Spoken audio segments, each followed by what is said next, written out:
প্রিয় দর্শক, প্রীতি এবং শুভেচ্ছা নিন। সাজ্জাদ কাদির এই মুহূর্তে আপনাদের সামনে কথা বলতে এসেছি। স্থগিত হলো মার্কিন সাহায্য, বিপদে বাংলাদেশ। আপনারা জানেন, মার্কিন যুক্তরাষ্ট্রের নবনির্বাচিত প্রেসিডেন্ট ডোনাল্ড ট্রাম্প শপথ নিয়ে প্রায় শখানেক নির্বাহী আদেশে স্বাক্ষর করেছেন। এর মধ্যে একটি অন্যতম আদেশ হচ্ছে যে আগামী 90 দিন পৃথিবীর সকল প্রান্তে যত রকমের সাহায্য সহযোগিতা আছে সেটি স্থগিত থাকবে। এই স্থগিত থাকবার কারণে বাংলাদেশও বিপদের সম্মুখীন হলো। যুক্তরাষ্ট্রের প্রেসিডেন্টের দপ্তর হোয়াইট হাউসের ওয়েবসাইটে প্রকাশিত নির্বাহী আদেশ অনুযায়ী যুক্তরাষ্ট্র এখন তার বৈদেশিক সাহায্য পুনর্মূল্যায়ন ও বাস্তবায়ন করতে যাচ্ছে। এর উদ্দেশ্য হিসেবে নির্বাহী আদেশে বলা হয়েছে, যুক্তরাষ্ট্রের বৈদেশিক সাহায্য পুষ্ট শিল্প এবং আমলাতন্ত্র আমেরিকান স্বার্থের সঙ্গে সামঞ্জস্যপূর্ণ নয় এবং অনেক ক্ষেত্রে আমেরিকান মূল্যবোধের পরিপন্থী। তারা বিশ্ব শান্তি বিঘ্নিত করে। ট্রাম্পের নির্বাহী আদেশে নীতি প্রসঙ্গে বলা হয়েছে, যুক্তরাষ্ট্রের প্রেসিডেন্টের পররাষ্ট্র নীতির সঙ্গে সামঞ্জস্যপূর্ণ নয় এমন কোনো সহায়তা বিদেশে যুক্তরাষ্ট্র আর দেবে না।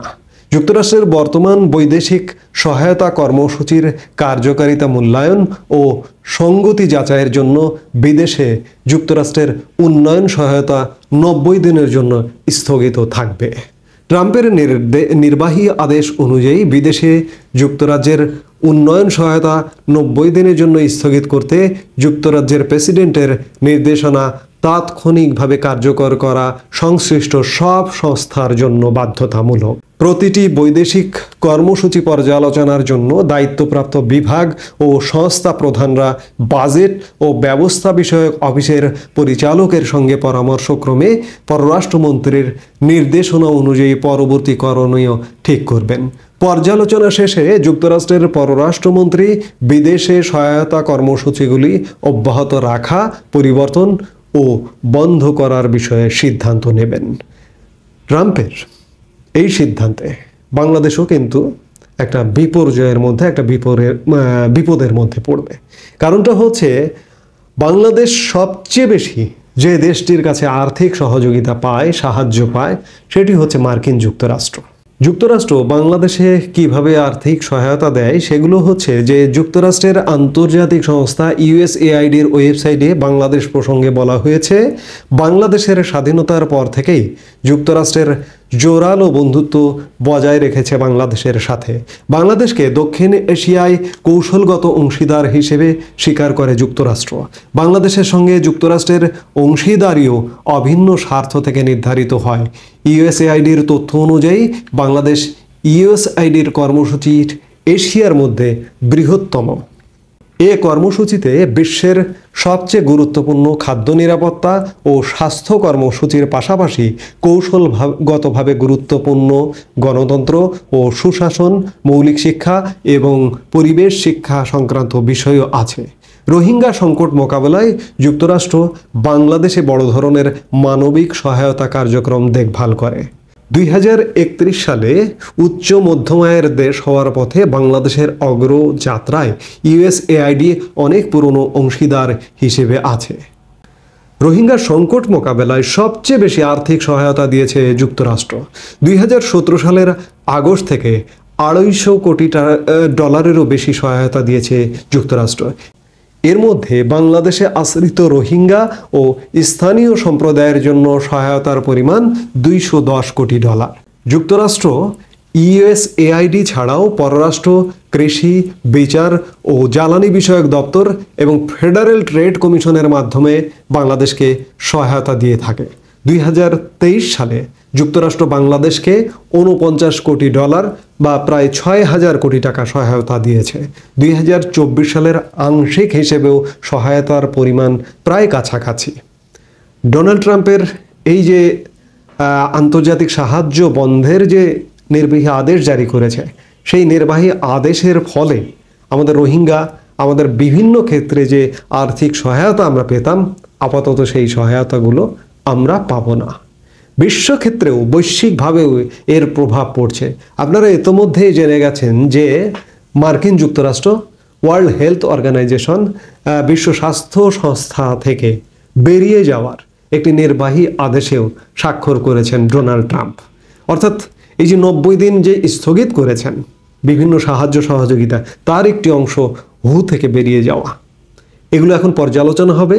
নতুন প্রশাসন পর্যালোচনা করবেন এবং যুক্তরাষ্ট্রের পররাষ্ট্র মন্ত্রণালয় পৃথিবীর কোন প্রান্তে কতটুকু সাহায্য সহযোগিতা দিতে হয় সেটি পর্যালোচনা করে তারপরে নির্ধারিত হবে এবং বাংলাদেশ আগামী দিনে সাহায্য সহযোগিতা পাবার যোগ্য কিনা সেটিও কিন্তু অত্যন্ত জোরালোভাবে বিবেচিত হবে। সেই বিচারে এটি যদি বলি যে বাংলাদেশের আরেকটি উইন্ডো, সাহায্য সহযোগিতার উইন্ডো, এবং আরেকটি শুধু বললে শব্দটি সঠিক হয় না, বলতে হবে সবচেয়ে বড় সাহায্য সহযোগিতার উইন্ডো এই মুহূর্তে বন্ধ হয়ে গেল। আগামীর বাংলাদেশে যদি এভাবে একের পর এক উইন্ডো বন্ধ হতে থাকে, বাংলাদেশের বিপদ অত্যাসন্ন।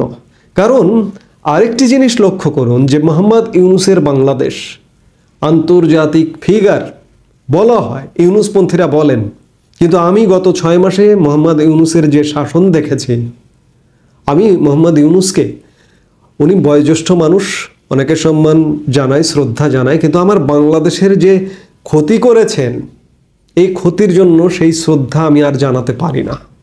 আমাকে মাফ করবেন, আমার এই দেশের ক্ষতি করেছেন, আমার হৃদয়ে আঘাত করেছেন, সেই জায়গায় আমি শ্রদ্ধার জায়গায় রাখতে পারছি না। দেখুন, মোহাম্মদ ইউনূস গত 6 মাস দায়িত্ব নিয়েছেন, দেশের অর্থনীতির অবস্থা ভয়াবহ, বিনিয়োগ শূন্যের কোঠায় নেমে গেছে, আন্তর্জাতিক বিনিয়োগ, দেশীয় বিনিয়োগ বন্ধ হয়ে গেছে, বন্ধ হয়ে যাচ্ছে। আমি কি প্রশংসা করব, কোন জায়গায় আমাকে ধরিয়ে দিন যে মোহাম্মদ ইউনূস এই জায়গায় ইতিবাচক কাজ করেছেন। মোহাম্মদ ইউনূস নিয়ে এত প্রচারণা কোথায়? মোহাম্মদ ইউনূস তো ডোনাল্ড ট্রাম্পের শপথ অনুষ্ঠানে আমরা তাহলে দেখতাম, এত বড় ব্যক্তিত্ব। মোহাম্মদ ইউনূস যখন দায়িত্ব নেন তখন এভাবেই প্রচারণা ছিল যে বাংলাদেশের যে কোনো সরকার প্রধান বা রাষ্ট্রপ্রধানের চাইতেও অত্যন্ত গুরুত্বপূর্ণ ফিগার মোহাম্মদ ইউনূস। কোথায় সেগুলো? কোথাও অস্তিত্ব নেই। সেই জায়গায় আজকে যুক্তরাষ্ট্রের সাহায্য বন্ধ হবার ফলে বাংলাদেশ আরও ভয়াবহ বিপদের মুখে পড়ল, এটি বললে ভুল হবে না। এই মুহূর্তে এ পর্যন্তই। সবাই ভালো থাকুন, সুস্থ থাকুন। আমাদের ভিডিওগুলো নিয়মিত পেতে সাবস্ক্রাইব করুন Sajjad Kadir and the legends YouTube channel এবং লাইক, কমেন্ট, শেয়ার করে সাথে থাকুন।